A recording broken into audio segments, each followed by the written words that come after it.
Hello, this is Tim Barker with AECOM. I'm the D4 Program Manager, and I'm going to be presenting today on ways we can avoid fatal mistakes in order to succeed, not only as it pertains to what I do, but in just about every area, professionally and even personally, as you'll see as we continue through this presentation. I am the D4 Program Manager for AECOM, which means decommissioning often encompasses plant deactivation, decontamination, and demolition, thus the acronym D4. And I'm just going to jump right into showing you what I do rather than talking about it. Here in this first picture is a boiler in Detroit, Michigan. And as you can see, the charge is going off from the left to the right in this time-lapse photo. The actual linear shape charge itself goes off at 22,000 foot per second, cutting the steel, and then the delays are in 30, 50, 80 millisecond delays from left to right as they knock out the columns, allowing the boiler to then fall over. In the second slide, you can see a stack, and what's notable here is that it was shot 100 foot above grade, and the reason why it was shot at that point, creating a bird mouse, so to speak, in the stack, allowing it to fall over in the prescribed direction, is because we only had a 200 foot drop zone, as you can see there to the far right. The containers along the edge of the dock allowed the stack to be filled without debris splattering into the river that was right next to the site. As you can see, with great power comes great responsibilities, and I greatly enjoy my project and my responsibilities. And I don't know who said it first, Spider-Man or Jesus, but my wife is a journalism major, and she told me I needed to cite all sources when providing a quote. And the other one I like to say is, you drive for show, but you putt for dough. And that really applies to what I do. The group that I work in within AECOM is the remediation division, the environmental division, and we're the largest remediation company in the world. And so what goes up eventually needs to come down and be cleaned up and taken down.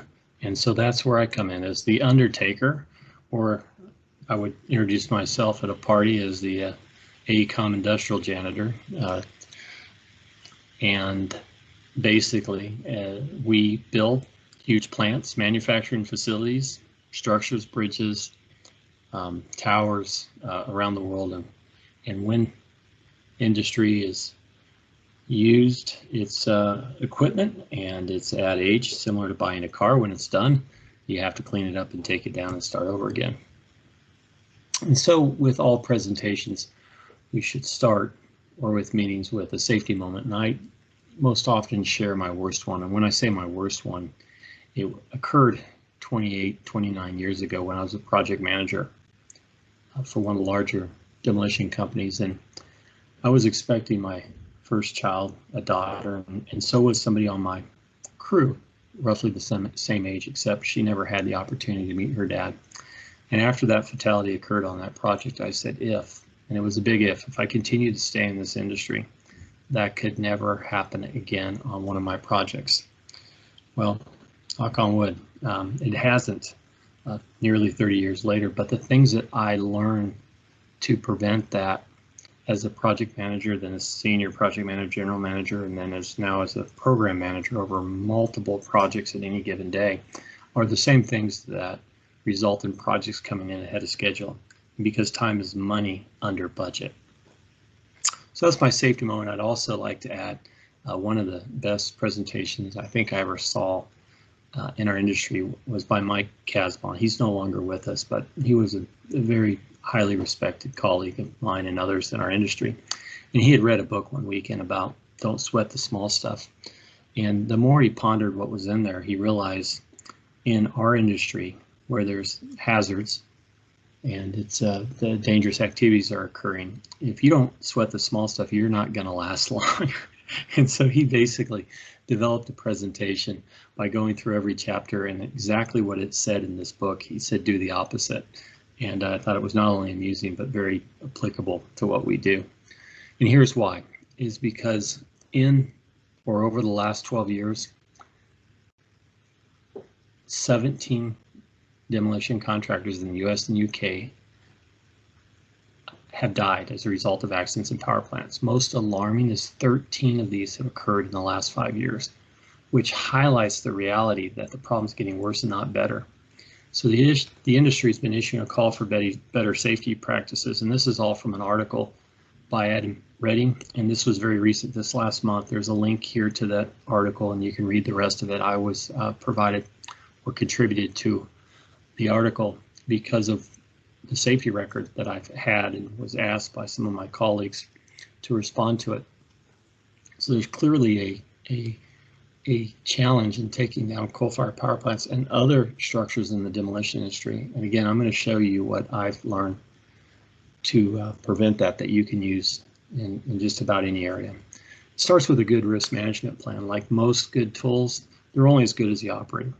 You need to know how to use one, to develop one, and understand how it works for your industry, for your application. The first step in any risk management plan is to identify. And really, you can't do this without a qualified, unbiased subject matter expert. So if you're trying to identify a risk in a particular area, but if you're not talking to somebody that understands that trade or that activity, the information that you receive is not going to be adequate to truly identify what the risks are. So whether it's demolition, and it's a demolition subject matter expert, or site restoration, and maybe you're talking to a geotechnical engineer or civil engineer, or remediation environmental scientist, or maybe it's a bridge, you need to talk to a structural engineer. Whatever the situation is, when you start with that plan, you need to seek out those subject matter experts. Then the next step is to assess that risk. This cannot be based upon feelings and consensus. You have to face the brutal facts and understand what they are. Some of you may recall that statement, the brutal facts. It was made popular in Jim Collins' book, Good to Great, where he talked about the Stockdale paradox. And that is, you must never, and I'll quote him, you must never confuse faith that you will prevail in the end, which you cannot afford to lose, with the discipline to confront the most brutal facts of your current reality, whatever they might be. Now, Admiral James Stockdale could speak to this because he was the highest ranking military officer ever to be held captive for 8 years during the Vietnam War, during any war.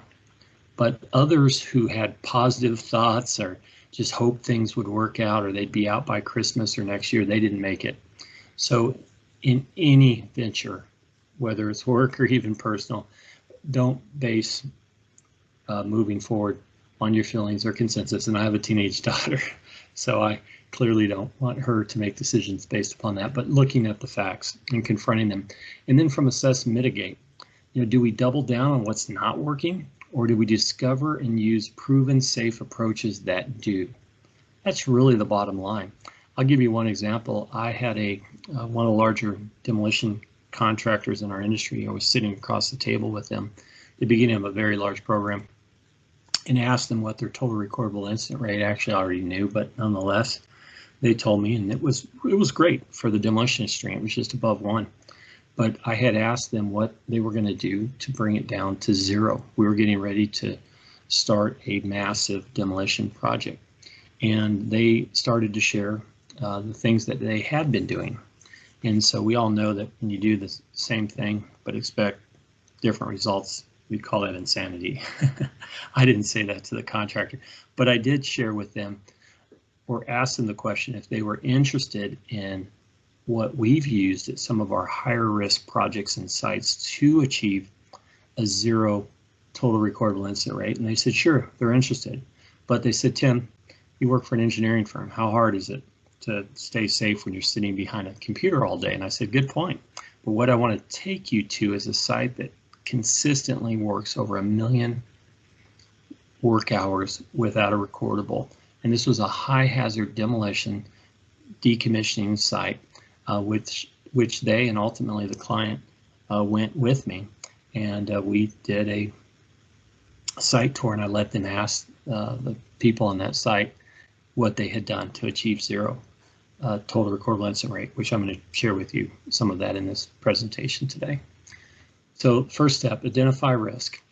Admiral Rickover has some great quotes. Optimism and stupidity are nearly synonymous. I love that. You're going to see a number of Rickover quotes throughout this presentation because a lot of the principles are based upon things that he and the nuclear Navy developed. Rickover was the father of the nuclear Navy. Under his leadership, we know that during the time that we're in the Cold War, that there was over a dozen fission releases where the Russians had exposed people and they were injured or killed, and we had zero. His attention to safety and quality was exceptional, and the results spoke for themselves. Two-time Congressional Honor recipient, several past presidents at his retirement, and many of the principles that he used to manage safety and quality really carried over into commercial nuclear power. And then ultimately, you'll see in my case studies, many of the colleagues that I've worked with that had worked directly under him, including one of my bosses who was a former nuclear subcommander. So when we identify risk in construction manufacturing, oftentimes we'll just kind of look for those precursors or warnings, those unplanned events or near misses or first aid events, and then we'll jump on it and make a big deal about it, as we should, so it doesn't work its way up to the top of this pyramid and then end up being a fatality. Well, unfortunately, in the demolition industry, if you look at the safety statistics, it's more of a pine tree, it's not a pyramid. What that means is there's very little, if any, warning before something tragic or terrible occurs, such as the challenges that you would face dismantling a conveyor truss over a canal with two 500-ton cranes. And I can tell you, the contractor faced a number of challenges during this activity and some unforeseen events, and fortunately we pulled it off without incident, or without an injury, I should say.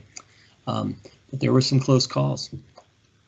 Other challenges, as we try to identify risk in crane dismantlement, it at one time was one of the most expensive ways and dangerous ways to take down a structure. You might say, well, what has changed? The crane operator certification resulted in an 80% decrease in fatalities, and that's two different surveys. So the solution for the demolition industry will just require demolition certified project managers and operators and laborers. Well, the problem is that doesn't exist yet. We're in the process of developing that. We've been developing it for some time, but it's not going to be rolled out this year. Hopefully the first element of that next year. But in the meantime, we have developed a 40-hour training certificate course, not a certification. It's a good start. And the National Demolition Association, which I've been involved with, the alliance with OSHA, we've developed some other training for compliance officers, which I can make available to you, just 30-minute training on pre-engineering survey and other things with them. But again, in identifying risk, you can physically see it here with this 800-foot stack. As I was asked by this utility to perform a risk assessment, and rather than develop a 10, 20-page report, I said, here, I can do that quickly. Let me just highlight what's in the fall radius of this stack if it were to go the wrong direction. And that's the new combined cycle plant there in the upper right-hand corner. I said, based upon my risk assessment, you can try to, explosively fill it, and more than likely it's going to go the right direction. Probably your odds are about 1 in 50, 1 in 100 that it will. But if it doesn't, you're knocking out power lines to a major city that's nearby. And so you may want to consider dismantling it, which they ultimately did at a cost of probably $7-8 million as compared to less than $500,000 to explosively fill it. But again, you got to identify the risk before you start to assess and mitigate it. Here is what happens when you can't use explosives or dismantle a structure. These are very high risk approaches that many would say they're ingenious if you're the contractor, and if you're an outsider, you'd probably say, no, that's a risky shortcut. And it just depends upon what side of the fence that you're on. The risk associated with these approaches is substantial. And in all of these examples, nobody was hurt or injured, but they have been on other projects. In the left, what you're seeing is an excavator after it knocked out 3 of the 4 supporting columns that went around the back and knocked out the last one, allowing the structure to fall over. In the middle, you see this 200,000-pound excavator trying to push over a stack. It was successful, but what you don't realize is the hole it created in the other side before it came around the back, again creating a bird mouth. And then on the right, there wasn't enough room to fill the whole structure, so they tripped it at the midsection. Again, these are very dangerous approaches. So how do you identify the risk? Well, I think it's very clear. Then the next question is, how do we assess and mitigate it? And then we'll just get right into that, assessing the risk. Again, Rick Over, another great quote: "Success teaches us nothing, only failure teaches." And I can say that myself. I share with you my lessons learned. And there's many others in our industry where boilers were overloaded with explosives and shot shrapnel out into the viewing area, resulting in a pedestrian losing their leg, which is the lower left-hand photo, or the upper left was a boiler that was being prepared in the UK, prematurely collapsed, and 4 people lost their lives that day. Unfortunately, that something very similar happened here in the States recently, and the loss of 2 people, one that was on a project of mine for another contractor last year, and then another person lost 2 legs that was on another project of mine the year before. And so, and here on the right-hand side is a stack that actually fell the wrong direction onto a live combined cycle plant. As you can see, people are literally running for their lives because they're under power lines, and those power lines came down. Fortunately, nobody was hurt there. But again, I heavily rely upon industry and my own lessons learned, as I shared at the beginning, in my safety moment, to fully investigate what occurred, perform an informal or formal root cause analysis, and then use that information moving forward. Now, granted, when I develop a lessons learned from a mistake or something we missed or a contractor missed and it resulted in a near miss or an injury, we would, as a company, we would take that and redact the name of the contractor, the owner, any parties, the site, and then we could put that in our database and have the information on the lessons learned. But it's in a no name, no blame approach. And that works very well to not repeat the mistakes that we had before and to capture the successes. Lessons learned can be used both ways. The other way to assess risk is to understand what you're doing. Here's just a quick chart of explosive felling of a steel structure. Keep in mind, you implode downtown buildings with concrete. They're concrete reinforced structures, but on steel, you're not going to implode it. You're not going to get it to fall in on itself. So you're explosively felling it. You're basically knocking the legs out one side, and then it falls over. But when you have a better understanding of how the explosive train works, how the charges are affixed to the steel, it starts to, in that assessment, it moves you closer to mitigation. There's other things you can do in assessing risk, is obviously looking at the nearby residents, as they were dangerously close here near this major city. The other thing here is this powerhouse was going to come down. The contractor wanted to use explosives, but to the right there's a switch yard and a control building where it's a single point of failure where allegedly half the city would go dark if we tripped breakers in that structure. So we did some, in this assessment, we did some modeling to see what the ground movement would be. We assessed the air overpressure to determine if windows were going to break in the nearby residence, which we determined that was going to happen, and other things that we looked at in this assessment of risk before we moved forward on this project. This was that boiler in the first photograph I showed you in the presentation. Here's a iconic Mercedes-Benz stadium that our company was just involved in the construction, and towards the end of the construction, they no longer needed the neighboring Georgia Dome, and so I was called in as I mentioned, our undertaker to just really provide some behind-the-scenes review of the contractor's work plan. Now, the team had already done a great job in evaluating the explosive plan, in performing some computer modeling through a third party that showed a couple areas that needed to be potentially addressed, and the blaster did make some adjustments to their plan, and this structure came down without a hitch. But again, what you need to do in this assessment of your risk is crucial. Clearly, you can see the risk here, 80 foot between the two structures. Well, what you can't see was there's a MARTA public transportation tunnel only 8 foot below grade between those two structures. And worse is the Georgia Dome appears to be adjacent to two streets. Those are actually elevated parking structures. There's 5 levels below. And so the structure was touching two five-floor parking structures on two sides. And so again, the importance of assessing the risk and the tools before you then start to mitigate them. Again, Rickover, good ideas are not automatically adopted. They must be driven into practice with courageous impatience. I can tell you, to have my job, and maybe many of you in your position, you have to have thick skin. Again, we know at the end of the day that we're looking out for others. We're just trying to help.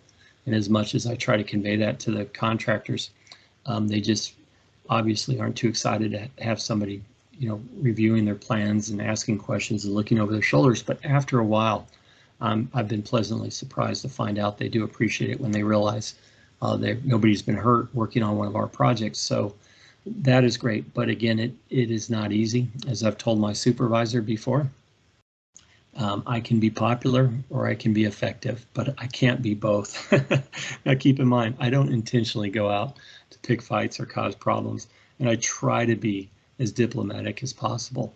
But there is that time where you have to say, no, we're not going to move forward, or use your stop work authority, and it may be a very unpopular thing to do. But if you're doing it for the right reasons, it'll all work out. So in mitigating fatalities and injuries in our industry, you first, and in all industries, you first need to identify those experienced, qualified people to be on the team. People are the most important resource. Training, developing people, hiring the right people, managing people well is the most important thing, obviously, that we need to do to the safe success of any project. In order to do that, we have to find people and develop people to ask the right questions to the right people and at the right time. And all those things have to align in certain situations. You can ask the right question, but at the wrong time, or ask it to the right person. But again, it's not the right question or the right time, and there can be substantial consequences. The other thing is understand, what are the root causes? Well, in the demolition industry, risk versus reward can have fatal consequences. When you understand that most awards are based upon price, nearly 99% if you were to ask the demolition contractors, or at least a large part of the awards. So keep in mind when I say root cause, well, if you're awarding work solely on price and you're not looking at the qualifications of the company or their experience or their team, you could be part of the problem, because now the contractors are feeling that pressure to take greater risk in order to be competitive and win your project. And I'm not pointing the finger there, because I was a contractor for 20 years and I know that weight to provide for my family. They've grown accustomed to sleeping and eating indoors. So until you've been in that position, it's hard to point your finger. So what can we do to take that weight off their shoulders in our award, and understanding the root cause? And how about you? When you're mitigating risk, do you know when the right time, the right person, and how to ask the right questions? If you don't, get someone on your team to help you. And then contractually, how you approach it. We've talked about price, but there's different contracting mechanisms. And I've listed these first to last and safest to the least safest. And the reason why I feel like an EPCM is the most, that's where the owner's still involved, but they've hired a firm like ours to do the engineering, procurement, construction oversight. Whereas a general contractor or sell to a developer, you lose a lot of control. And oftentimes developers, they are not going to provide as much oversight. We've seen a higher level of fatalities on developer sites as compared to owner sites for that reason. General contractors, varies. There's some great general contractors out there, and there's some that aren't. The same is true for demo contractors and owners engineers. So again, understanding the different contract management mechanisms. And then we talked a lot about the subject matter expert. Truly qualified, experience. The definition of subject matter expert is 10 to 20 years in a specific field. They've got mastery in it. They're not just beginning. Now we're all learning. I'm learning something new every single day. But you need somebody that knows enough to ask those questions at the right time. They need to be unbiased. Clearly, if you ask the contractor a question about the risk and approach they're getting ready to use, you might get a substantially different answer than from somebody who's unbiased looking at it from the outside, who stepped away from it. So again, that's going to be very important. Now, the timing of this is everything. I've been called in to provide subject matter expertise on explosive felling of boilers and structures and high rises and downtown buildings and bridges. But if I wasn't involved early on, my ability to help that client and project is dramatically decreased, because I have some tools in my toolbox that I can provide and require in the contract documents, in the ES&H requirements, that will help the contractor succeed. But when I show up with those tools after the award, the contractor is going to resist, and rightfully so, because it wasn't part of their scope of work. And so let me give you another example. If you don't pick the right contractor for the scope of work, there's not much I can do. So if you've got a good contractor, I can help good contractors get great results. I cannot help an average contractor get great results. It's too much of a leap. So there's a lot involved in this. It's not just having somebody show up and being able to fix everything after the train's already left the station. And make sure your contractor also has subject matter experts, and that you identify them by name. You know who they are. You look at their qualifications. They develop their means and methods. We don't. We never direct a contractor's means and methods, but we do ask questions. If we see something that's unsafe, we'll stop them. But they're the experts you hired, so make sure that you do your homework, not only on the companies, but drill down to those key positions and make sure that you have the right people. Again, Rickover, exercise that concept of responsibility. For us as supervisors, I never, when something happens, go, so-and-so screwed up. I always take it personally and go, what did we not do? What did I not do? Did we not hire the right person? Did we not provide them the training? Did we not have enough oversight? What could we have done different moving forward? And that's what really a definition of a good manager or supervisor is somebody who's going to take that and exercise that concept of responsibility when things don't work out well. And rather than blame others, they're going to try to figure out what they can do to prevent it moving forward. Mitigating risk, training. Unfortunately, there is no training to become a demolition expert. There is no school, there is no class that you can take to become an expert. Now, there's some foundation classes on project management. There was a course provided at Purdue. I've been a guest lecturer there. It's part of the construction management major. But again, these are all entry positions, whether it's into management or a supervisorial position. So when you're developing people to go out and drop that large structure, and as I mentioned before, only 1% of structures are brought down with explosives. The other ways that large and tall structures come down are very dangerous, or can be if they're not approached correctly with a crew and with people that truly understand what they're supposed to do in the right sequence at the right time.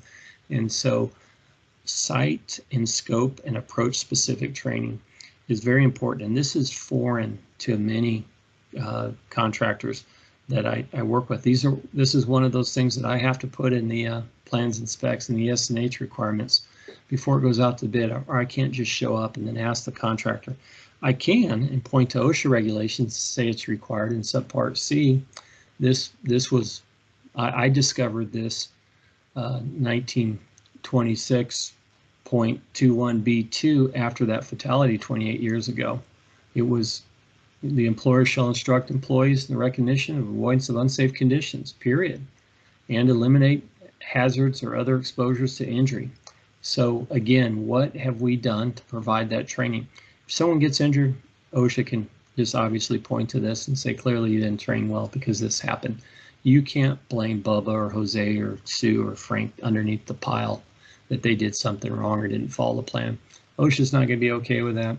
The family of that deceased person is not going to be okay with that. And I can tell you that a jury of that person's peers is not going to be okay with that. So it's not going to work. So what can we do to train and equip people to make good decisions? As you've all probably heard or know, the majority of OSHA regulations pertain to creating a safe work environment. Well, that's 20% of injuries, and the majority is people doing things that they weren't supposed to, unsafe acts. And so how do we manage that? Well, training's a great way to do that. Subpart T also requires demolition contractors to perform a pre-engineering survey. The problem with this is it's really handled more like a checklist as something, hey, we just have to do. And although OSHA clearly defines what a competent person is, one who's capable of identifying existing and predictable hazards, and the authorization to take prompt corrective measures to eliminate them, when you dig deeper in asking who that competent person is and their qualifications, I would add, if they're getting ready to perform a high-risk activity, see if they've done it before on the resume, past project descriptions that they worked on, and then ask them how many times they've done this before. I can tell you, when I ask that question, I always hear, hey, done it 100 times before. When I dig deeper and say, great, let's look at the support you got for that. I can tell you I've never found anyone that's given me more than a half dozen examples that were specific to that structure on a non-explosive activity. The reason I cannot say that is because no two projects are alike. There's always differences. There's things that need to be taken into account. And I've provided you here 2 more links to some other great OSHA resources on demolition. Other ways to mitigate risk in the workplace is don't wait until something happens, that lagging indicator, that recordable injury or first aid. Catch it on the front end. Look at those leading indicators, those culture, perceptions, beliefs. If someone believes that all accidents are not preventable, well, that's a self-fulfilling prophecy. When I catch somebody on a site and they say, hey, you know, shit happens, I know I got a problem. I know I've got someone that I need to spend some time with, because if they don't believe that all accidents are preventable, and that's important, but more important, given the tools and the resources and the training to prevent them, then you've lost before you got started. There's other things here I could talk about. Behavior-based safety approach. I've got a 2-minute, twice-a-week approach that gets everybody looking out for each other. And I think it's exceptional. But with contractors, with anyone, you got to make it simple. And sometimes taking complicated and making it simple is no simple task. It takes a lot of time and a lot of effort. Other mitigation measures, well, partnership.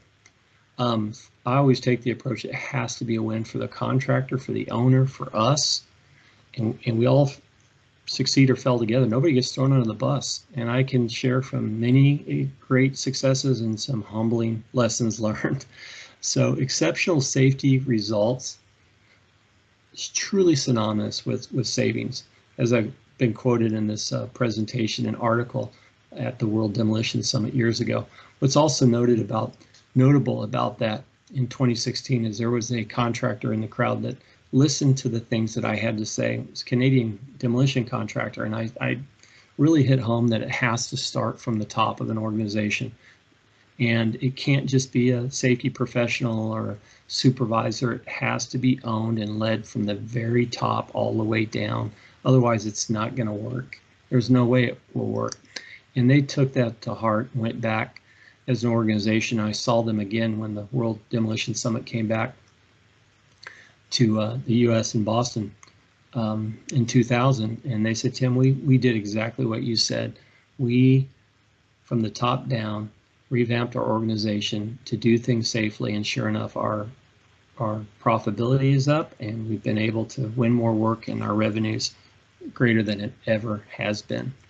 So let me recap.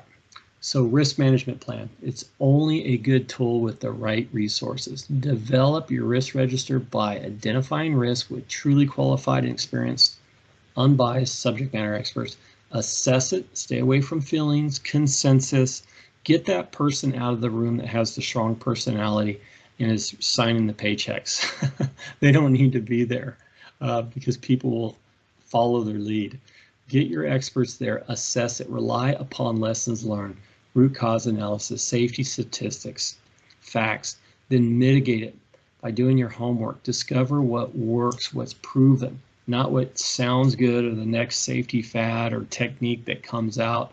Look at what, and for me, this has been great, and I'll show you in a minute. I have some huge programs that we tracked all these things, and we were able to determine what works and what didn't. And if it didn't work, we got rid of it. I can tell you what doesn't work with contractors is a lot of paperwork. Less is best. You need it clear, concise, to the point. Now, behind the scenes, there may be more paperwork, but when it works its way out to the field or to the contractor, clarity always trumps quantity. Case studies. I actually have one quote here of my own. Half of it is, and that is autonomy is really the enemy of safety. And then the other half is a wise proverb where there are many advisors, plans succeed. And this is so true. I have never done anything that is notable without being on a team of great people that have challenged me and have made me better. And people that know my weaknesses and strengths and can complement me in areas and see my blind spots and vice versa. So again, you don't want to go out there from the planning phase. Clearly, nobody needs to be working by themselves. But as an American, we have that sense of autonomy that we want, just to be out there on our own.